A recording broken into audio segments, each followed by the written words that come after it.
'Tis I. Hey everyone, glad to see you back, glad to see you looking fresh, and happy Friday the 13th. Today, I am going to be talking about one of my favorite horror franchises. It probably is my favorite horror franchise of all time. Jason Voorhees, one of my favorite horror icons. An absolute blast of a franchise to go through, a crazy ride from start to finish. And I'm going to be ranking these movies in order of worst to best, in my opinion. This may not be your list, but by all means, please let me know your opinions on these movies down below. Let's have some fun with this. These movies have never been seen as high art, and you know, like I said, this list is going to be different than what you probably expect. But without further ado, let's just jump right into this thing. At number 12, we have Jason Goes to Hell. My least favorite of the Friday the 13th movies. One of the reasons I do not own that fantastic Scream Factory set is because one of the only movies I'm missing is Jason Goes to Hell, which I do not really care for, so I don't really want to own it. But that's a story for another day. This movie kind of goes off the rails with lore, and it tries to create a bunch of new lore in the 9th movie in this franchise, which this franchise has never been known for its incredible continuity anyway. So trying to stuff it full of new ideas all of a sudden doesn't really work. The only idea that does work kind of ruins the rest of the movie, and that's right at the beginning. Jason gets blown to smithereens. So the rest of the movie, it's Jason's spirit that can kind of infect other people because his spirit's like this weird worm snake demon thing. It doesn't really work at all. Like, it's not fun, it's not scary, it's not anything. It's just bad. Like, it's the worst parts of Friday the 13th in one movie. And without Jason here, it really feels like a useless entry into this franchise. Like I said, the beginning is great, and the ending is kind of fun, but the rest of this movie is nothing. Moving on up to number 11, we have Part 3, the 3D one, which I have not seen in 3D. Maybe that would change my perspective on things, but as it stands as just a straight up regular 2D movie, this movie's kind of bland. It's not very great. The only really good part about this one is it's the one where Jason finally dons his famous hockey mask, and of course that's going to add a little bit of points to it.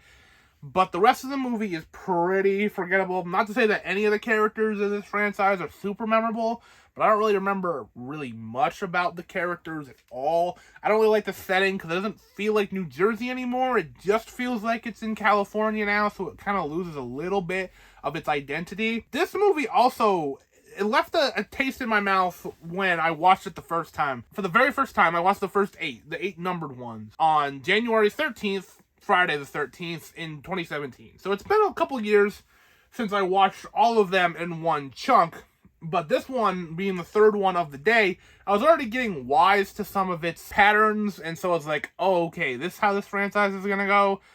But, you know, as we've seen, it's pretty low on the list. So we got a lot of upward momentum going on. Never was a very good one. I like that Jason gets his mask finally, but a lot of better ones out there. Number 10, A New Beginning. This is when they really tried to be a franchise. Like, Part 4 was supposed to be the end, but it made a lot of money, so they made another Friday the 13th movie. This one, while it does feel like a Friday the 13th, it's also made by a director that shouldn't have been making a movie of this caliber. Not that this is a super high budget movie, but it was made by a director who had only done a certain type of movie before this. You can look into that on your own time. It's not very good. It's a little bit more of an idea than Part 3 was, and it has its own identity, and it feels like its own thing.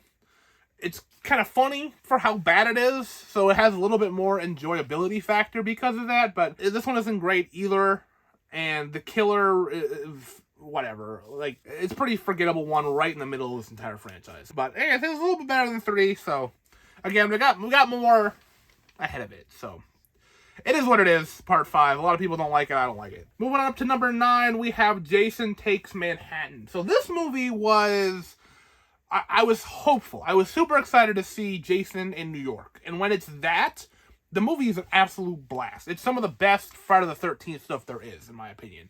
Having him on the streets of New York, taking people out, just a ball of anger this Jason is at this point. This is the 8th movie we have with him. So we know what he's about. And having him in a new setting is fun. But alas, most of this movie, which all these movies are about an hour and a half, I would say about an hour of this movie takes place on a boat. And if it was called Jason on a Boat, I would have had some expectations and been more into the boat stuff. But the whole time I was like, when are they going to get off this boat? When are we going to get to New York? And then when we get to New York, like I said, it's great. But the boat stuff is fine. It's just not what I was hoping for. And at this point in the franchise, when I wanted them to crank it up a notch, they kept it about the same. They just moved things around a little bit. So I would have preferred it an hour in Crystal Lake and then a half an hour in New York. It muddles things like, how does Crystal Lake connect to Manhattan? I don't know. We don't care about that kind of stuff in the franchise, but it does, I guess, as a river connecting the whole thing. So whatever, it's fine. Moving on up to number 8, we have Part 7, The New Blood. This one is kind of fun, actually. I think from this point on, I enjoy more parts about him than I don't. So The New Blood is like kind of a superhero movie. Not really. It's still a horror movie. It's still a slasher movie. But we have like Jason as an antagonist or a protagonist, I guess, if you want to look at him like that. And then you have an antithesis to him in this girl who has psychic powers. So we have something that can actually fight back against the unstoppable force that is Jason Voorhees. We have an actual weapon to fight him with. So that part of this movie is pretty fun. It gets a little backstory heavy, but as a whole, this one's quite fun. Moving up to number 7, we have the Friday the 13th remake. And so the remake wasn't beloved on Impact. A lot of people saw it and kind of washed over them and it moved on. I like it. I think it's kind of like a best hits compilation of the first couple movies. Like you see like the beginning of the first movie and then Sackhead Jason and you see him get his mask and you see it kind of continue on. And it's fun. It's a fun movie. It's nothing super groundbreaking. It's not trying to tread new ground, but it's a solid movie. It's a lot of fun. As it stands, the newest Friday the 13th movie, so if you want to see more modern actors that you might know getting sliced up by Jason, that's a perk as well. We're up to number 6, we have Part 2. And this one is interesting when watching through because you're like, okay, Jason doesn't have his mask yet? When does he get that? Not in this movie. You see Jason unmasked for a little while. This movie is a pretty decent follow-up to the first one in the fact that what the first one did and what the second one was able to do and really twist the franchise and started on this whole new path is interesting. I like Part 2 more as an idea, and I haven't seen it in a little while because it's not one of my favorites. But it's halfway up on our list here. It pushes us a bit in the top half. I like it more as for what it did than kind of the movie itself. It's better as an idea than a movie, but it's still a pretty decent one. Number 5, Freddy vs. Jason. So this one is just a ton of fun. The end of Goes to Hell had a little stinger moment of, well, these two franchises could cross over, and that's one of the best parts about that movie is the idea that Freddy could fight Jason. And what a fun fight that would be.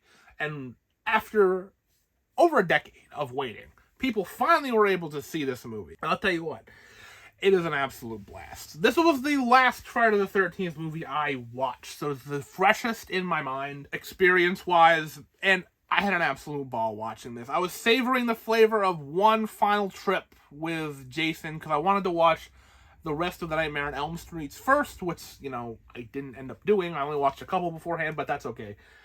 I watched this movie, and I had a ball, and it's a lot of fun. And of course, when these two are fighting, it's at its prime. The rest of the movie, where they're not fighting, can be a little silly, but so can the rest of this franchise. But nothing beats when those two are finally duking it out. Number 4, we have Jason X. I bet you weren't expecting this one to be this high. So Jason X is more funnily known as Jason in Space. A lot of people like to dunk on this movie. A lot of people like to say, this is where this franchise took a downturn. And I'm saying to you, This is the 10th movie in this franchise. This is where you think it jumped the shark? Are you crazy? Like, this movie comes after Jason going to hell and becoming a snake demon and then infecting other people. It comes after a girl with psychic powers. It comes after other things that I haven't been able to talk about yet in older movies that are kind of crazier than just Jason being in space. Like, we set him in the future, we let him fight guys in space, and then we have him be morphed into this metal version of himself. This movie's awesome. This movie is so much cheesy fun. Like, yeah, you can sit here and be like, it's just a guilty pleasure or whatever. This entire franchise is a guilty pleasure. Are you kidding me? I can't watch Friday the 13th with my parents. These movies aren't being shown at, like, the film festivals and stuff. Like, these are video store icons. Like, these are grungy, basement-dwelling beauties of an era gone by. And this movie encapsulates the pure cheesy fun of what this franchise can be, and I have an absolute blast with it. This is what's propelling me to buy that Scream Factory box set, because I want to own Jason X and be able to watch it with the rest of this franchise, because I have an absolute ball with it, and I highly recommend you give it another try. Laugh at it. Have some fun with it. Clearly, this movie isn't taking itself seriously, so I recommend you not take it seriously either. Number 3. Entering the top 3, we have the original Friday the 13th. So this movie, I think, has aged tremendously well. Because of what the franchise has become, this movie especially has one of the coolest twists I've seen in a slasher movie. The best in a slasher movie, one of the best twists I've seen in horror. Jason's not the killer in this movie. His mom is. The story of Jason Voorhees lives and breathes in this movie, and it's told you the entire time. And as a modern film fan, watching this movie for the first time, 2017, I thought Jason was the killer the whole time. Because of the rest of this franchise, I knew what Jason was. I know what he looked like. Seeing this movie, hearing the tales, and then it's his mom the whole time? That's awesome. That's awesome now. That was, I'm sure, awesome back then, just for the simple twist of, like, it's just this nice old lady that's actually the killer the whole time. But yeah, this movie's aged tremendously well on that aspect. Other aspects, I mean, you can say what you want. It's very much an 80s movie. That twist is held up phenomenally well, and I love it to this day. I think it's incredible. Kicks off this franchise great. If the first movie's not great, I don't think the rest of this franchise exists. So, props to the first one for being so well made. Plus the special effects. I mean, I can't not mention Tom Savini in this video. His effects are fantastic, and when they're great, wow. they are great. Some amazing kills. Getting to see Kevin Bacon in an early role, getting taken down like that. So good. This movie's very good. Number 2, the final chapter. Which, of course, wasn't the final chapter. This movie is the first one to really feel like a movie. The first one does, but the 2 and 3 are whatever. 4 really feels like they're trying to be like, this is the Friday the 13th movie. This is the final chapter. We're done with Jason. We're gonna kill him. We're done the franchise. Like, this is our big finale. And it feels like a big finale. It feels like it's hitting all the beats it needs to. It's crushing them. It's not even just going through the motions. It is like swinging for the fences on everything this franchise is known for, and it does everything well. It introduces like a character, Tommy Jarvis, who's an actual character that we can latch onto. This one's so good. And if the franchise is ended here, I think that it would still be remembered to this day as a great 4-movie franchise. Of course, we got a lot more after it, and it just makes the naming scheme pretty funny. The fact that it's called The Final Chapter when it is very much not. This one is one of the best, and highly recommended to anybody watching this franchise. The first one is good. The next 2 might not be your thing, but get to the 4th one. If you like the 4th one, awesome. If you don't like the 4th one, this might not be for you. Now would be a good time to step out, but get to the 4th one, and I hope you will not be disappointed. So, of course, number 1, we have Part 6, Jason Lives. In Part 5, it's not Jason. It's a copycat killer because Jason does die in Part 4. And Tommy Jarvis appears in Part 4, Part 5, and Part 6. So this is like a little chunk of these movies that are stuck together. 4, 5, and 6 connect in a way that none of the rest of them really do. Some of them try, some of them call back to the movie previous, but 4, 5, and 6 are the most connected.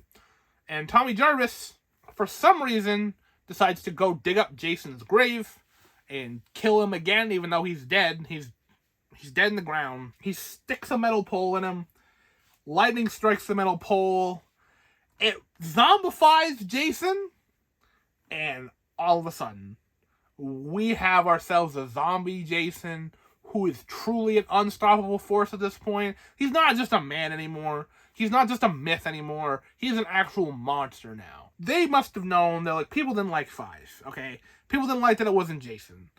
Let's go for it. Let's go all out. Let's bring Jason back in the most extreme way we think we can. And they did. The movie's all better for it. It's the best in the franchise. It is an absolute blast to watch. If you can get through 5, 6 is an absolute treat to be able to watch. And so, for the first time watching all these, the roller coaster ride of really liking the first one, the next 2 are okay, 4 being great, 5 not being great, 6 being the best, propel me to love this franchise forever. So there we have it. That's my ranking for the Friday the 13th movies. Have you seen any of these? Have you seen all of these? By all means, let me know. Are you more a Freddy guy or are you more of a Jason guy? I'm more of a Jason guy myself. That could be a whole topic for a whole nother video, but the whole Freddy versus Jason debate. But I love these movies. Even when they're not great, I love the idea of them. It made me fall in love with the slasher genre. And I will be a fan of Jason. I got a mask that hangs on my wall all year round. Not even just during Halloween time, but these movies are great. Some of them. Some of them are just kind of trashy, but I love them. So, thank you so very much for watching, and as always, like this if you like this, subscribe if you haven't already, and I will see you at some point.